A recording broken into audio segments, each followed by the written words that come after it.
there are people who Allah makes many things easy for them. Please listen to this carefully. Allah makes many things easy for them. For some of you, Allah made money easy for you. It's just easy for you. For some of you, confidence is easy. It's no big deal. Other people get nervous, you don't get nervous. For some students of mine, studies are easy. Like I teach Arabic. Some of my students, wallahi, I can tell Allah made Arabic easy for this one. And the other one, ما خلق لدراسة العربية. He wasn't made to study Arabic. He's the smartest guy in his field. He will be a PhD in physics. He can't do mudaf and mudaf ilayh. He can't do it. You know, he wasn't made for it. This is tough for him.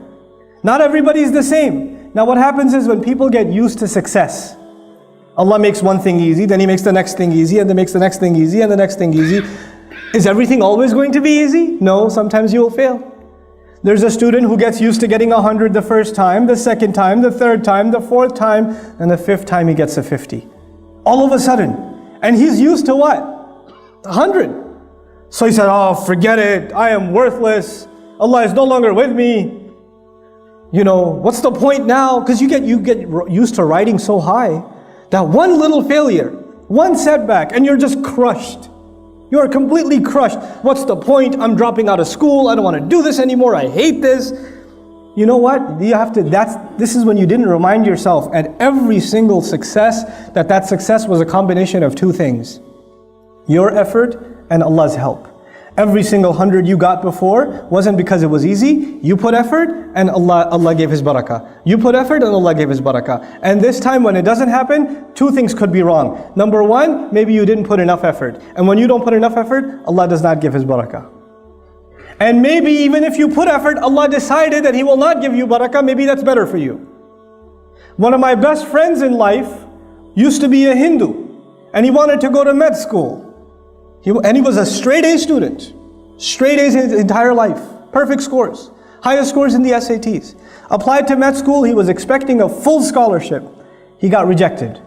He was completely shattered. He ended up in a different university. He decided to do computer science instead. And he was he's still a Hindu. He's completely depressed. Except he met people in his new college, Muslims, who he started hanging out with, and within 2 years he took Shahada. And he looks back now, he goes, thank Allah I didn't make it to med school. When I failed med school, I thought it was the worst thing that ever happened to me. And now I look back at my life and I say, I failed med school, it is the best thing that ever happened to me.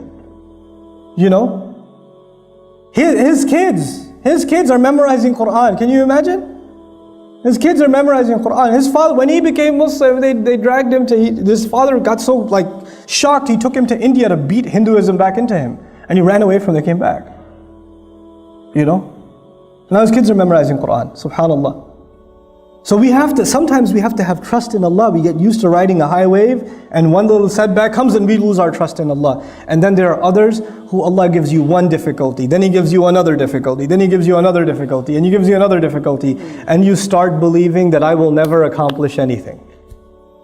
My life is just difficult, man. Everything is hard for me. I keep getting fired. I keep failing my tests. I keep doing that. You get depressed. And even this one has to remember that success in this world, everything that happens is a combination of two things.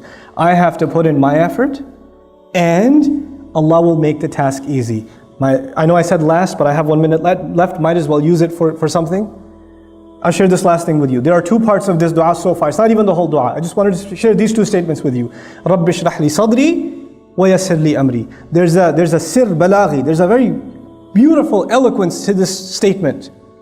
Allah is teaching us that if you have a calm heart, if you have a positive attitude, and you have tawakkul in Allah, and you put your work in, then Allah will make your mission easy. But if you start with the attitude, I know it's not going to work anyway, but I'll try.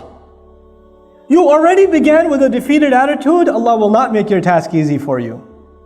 You have to come with sharh al-sadr, you have to have an open chest, a positive attitude, belief that Allah will give you success in what you do. And if He doesn't give it to you, well, you're still saying Alhamdulillah, but you don't walk into an effort. You don't start a project. You don't start doing any work, and you begin with saying, I'm probably not going to succeed anyway, given my track record. You don't begin with that attitude. Then Allah will not make your job easy for you. So if we have that good heart before Allah Azza wa Jal, Allah will make our task easy for us, subhanahu wa ta'ala. With that, I pray that Allah Azza wa Jal gives us all the ability to take advantage of the wisdom of the great prophets of Allah alayhimu salatu wasalam that is captured in their du'as. They said such few words, but they taught us so much of how to better our lives as believers and how to live our life successfully for Allah's deen and also make the best of this dunya. May Allah Azza wa Jal make us find the balance between this deen and this dunya as He intends it, and may Allah put all of us to the service of His beautiful deen and this ummah. Barakallahu li wa lakum fil Qur'an al-Hakim wa nafa'ani wa iyyakum bil ayati wa dhikri al-Hakim. رب اشرح لي صدري ويسر لي أمري واحلل عقدة من لساني يفقه قولي